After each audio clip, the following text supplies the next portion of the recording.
नमस्ते यहाँ सबैलाई मेरो युट्युब च्यानल लिखितममा हार्दिक स्वागत तथा अभिवादन गर्न चाहन्छु। म हरिशचन्द्र सुवेद। नियमित रूपमा जानकारीमूलक भिडियोहरू यस च्यानलबाट प्रस्तुत गरिरहने क्रममा आज पनि मैले निकै उपयोगी भिडियो लिएर आएको छु। विषयवस्तु छ कपाली तमसुक कसरी लेख्ने र कपाली तमसुक लेख्दा के कस्ता कुराहरूमा ध्यान दिनुपर्छ भन्ने सम्बन्धमा आजको विषयवस्तु रहेको छ। तसर्थ यो भिडियो जो कोहीलाई पनि निकै उपयोगी हुनेछ, तसर्थ भिडियो अन्तिमसम्म हेरेर साथ दिनुहोला र मेरो युट्युब च्यानल लिखितम सब्सक्राइब गर्नुभएको छैन भने च्यानल सब्सक्राइब पनि गरिदिनु होला भन्दै आजको विषयवस्तु प्रस्तुत गर्न चाहन्छु। कपाली तमसुक भनेको यस्तो चिज हो जुन सामान्य भए पनि यसको भूमिका निकै उपयोगी हुन सक्दछ। हामीले कोही कसैलाई विश्वासको भरमा पैसा अथवा ऋण दिँदाखेरि भोलि त्यो गएर हामीले त्यसलाई जुन ऋणी छ उसले बैमानी गर्यो भने हाम्रो त्यो दिएको पैसा असुल उप नहुन पनि सक्छ।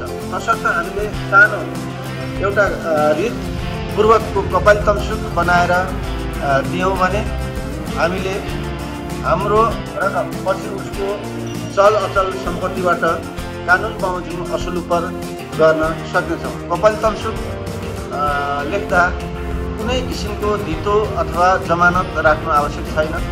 ऋणीलाई एउटा विश्वास गरेर सामान्य कागज बनाएर दिने जुन कपाली तमसुक छ, तसर्थ यो कपाली तमसुक रीतपूर्वक लेख्न जानियो भने जो कोहीलाई पनि फाइदा पुग्नेछ।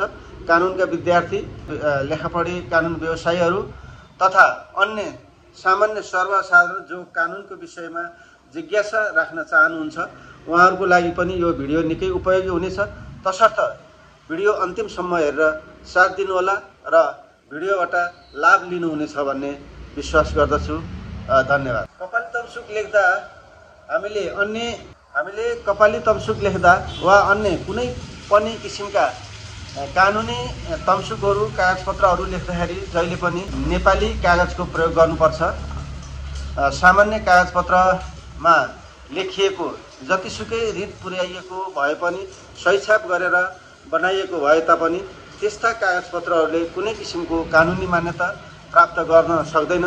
तसर्थ हामीले जहिले पनि कपाली तमसुक वा अन्य कुनै किसिमका कानुनी लिखत तथा तमसुक लेख्दाखेरि कपाली तमसुक नेपाली कागजलाई हामीले लेख्नुभन्दा पहिला, कपाली तमसुक लेख्नुभन्दा पहिला वा अन्य कुनै पनि कागजपत्रहरू लेख्नुभन्दा पहिला फोल्ड गर्नुपर्छ। यसरी लेफ्टपट्टि थोरै कम र टाउकोपट्टि अलि माथि फोल्ड गरेर लेख्नुपर्छ। यसरी फोल्ड गर्दा हामीलाई तमसुक लेख्न पनि सजिलो हुन्छ, किन भन्दाखेरि लाइनहरू पनि सिधा हुन्छ र यो फोल्ड गर्नै पर्ने कानुनी व्यवस्था पनि रहेको छ।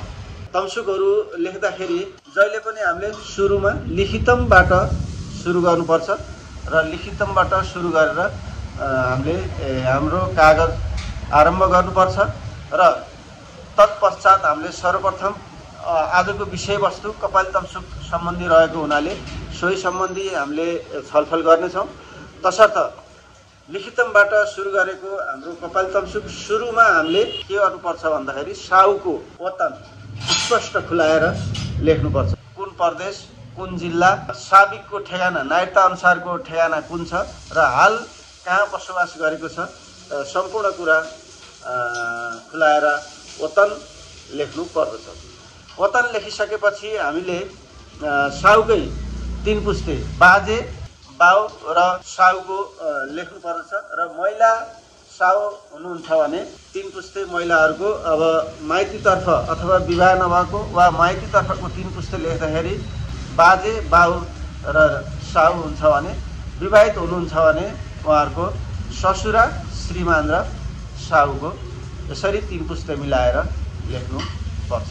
बाजे, बाउ र साउको उमेर समेत कति वर्ष हुनुभएको छ उहाँको उमेर समेत उल्लेख गर्नुपर्दछ र उहाँको नाम स्पष्ट रूपमा नाम लेख्नुपर्छ र तत्पश्चात उहाँको नागरिकता नम्बर, जारी मिति र जिल्ला समेत उल्लेख गर्नुपर्छ। पर्छ। साउको सम्पूर्ण विवरण प्रस्तुत गरिसकेपछि हामीले कपाली तमसुकमा आगे गर्नुपर्छ। आगे गरेपछि हामीले ऋणीको माथिको जस्तो सम्पूर्ण विवरण सहितको ठेगाना, ऋणीको नाम, ऋणीको नागरिकता नम्बर, जारी मिति र जारी स्थान उल्लेख गरेर स्पष्टसँग उल्लेख गरेर लेख्नु पर्दछ। साउ र आसामीको वेतन सहितको 3 पुस्ते विवरणहरू सम्पूर्ण लेखिसकेपछि हामीले कति कर्जा ऋण लिन लागि सो ऋण रकम उल्लेख गर्नुपर्छ। ऋण रकम अङ्क र अक्षर दुवैमा स्पष्ट बुझिने गरी लेख्नु पर्दछ। कर्जा रकम अथवा ऋण लिन लागेको रकम अङ्क अक्षरमा उल्लेख भइसकेपछि हामीले कति ब्याज दरमा ऋण दिन लागिएको सो ब्याज दर समेत उल्लेख गर्नुपर्छ र 10 कानुनले व्यवस्था गरेको 10% भन्दा बढी ब्याज रकम उल्लेख गर्न सकिँदैन र उल्लेख गरेकै अवस्था भए पनि कानुन अनुसार केही ब्याज मात्र प्राप्त गर्न सक्दछ। यसरी ब्याज रकम समेत उल्लेख भइसकेपछि हामीले सो ऋण रकम कहिलेसम्म चुक्ता हुने हो सो मिति समेत उल्लेख गर्नुपर्ने हुन्छ र मिति उल्लेख नभएमा कपाली तमसुकले 10 वर्षसम्म मान्यता प्राप्त गर्छ। 10 वर्षसम्म पनि ऋण नतिरेमा र साउले दावा नगरेमा वा कानुन बमोजिमको उजुरी नगरेमा त्यसले कानुनी मान्यता प्राप्त गर्न सक्दैन। तसर्थ हामीले जहिले पनि भाका उल्लेख गर्नुपर्छ र उल्लेख नभएको अवस्थामा 10 वर्षभित्र नै रकम असुल उपर नभएमा सम्बन्धित निकायमा अदालतमा कानुन बमोजिमको उजुरी दिनु पर्दछ। यति भइसकेपछि हामीले यो कागज कहाँ बसेर लेखिएको सो स्थान समेत लेख्नु पर्दछ र बायाँपट्टि किनारामा साँचीहरू लेखक सहित कम्तीमा पनि 3 जना साँची अनिवार्य रूपमा लेख्नुपर्ने हुन्छ। हामीले कपाली तमसुकको अन्त गर्नुपर्छ र अन्त गर्दाखेरि हामीले इति सम्बत, साल, महिना, गते र बार समेत उल्लेख गरेर हामीले कागजपत्र हामीले कपाली तमसुकको अन्त गर्नुपर्छ र यसरी तयार गरिएको कपाली तमसुकलाई हामीले रितपूर्वकबाट सही छाप गर्नुपर्छ र यसरी सही छाप भइसकेपछि साँची र ऋणीको सही छाप गरिसकेपछि हामीले ऋण रकम 50,000 भन्दा माथि छ भने हामीले स्थानीय निकायबाट यसलाई दर्ता वा सही छाप गरेर प्रमाणित गर्नुपर्छ। यसरी प्रमाणित गरिएन भने यसले कुनै किसिमको कानुनी मान्यता प्राप्त गर्न सक्दैन। तसर्थ हामीले यसरी तयार पारिएको कपाली तमसुकलाई कानुनी मान्यता प्राप्त गर्न सक्ने अवस्था बनाउनको लागि हामीले स्थानीय निकायबाट प्रमाणित वा दर्ता गर्नु अनिवार्य। यहाँहरूलाई भिडियो निकै उपयोगी भयो होला भन्ने पूर्ण विश्वास समेत राख्दछु।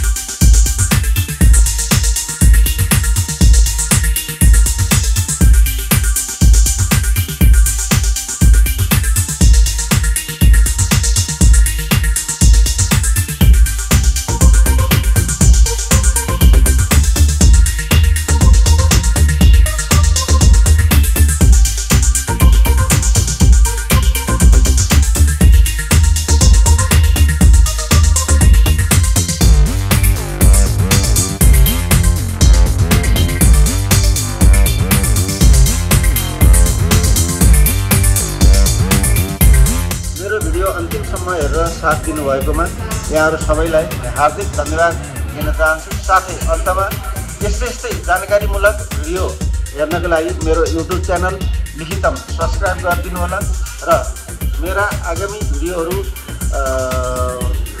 पनि यहाँहरू समक्ष पुग्नको लागि मेरो च्यानल सब्सक्राइब गर्न अनिवार्य छ। तसर्थ मेरो युट्युब च्यानल लिखितम सब्सक्राइब गरिदिनु होला। भिडियो कस्तो लाग्यो यहाँहरूको राय सुझाव सल्लाहका साथसाथै लाइक कमेन्ट पनि गरिदिनु होला भन्ने अनुरोध गर्दै आजको भिडियोबाट बिदा हुन चाहन्छु। धन्यवाद। शुभरात्रि। सबैको जय होस्।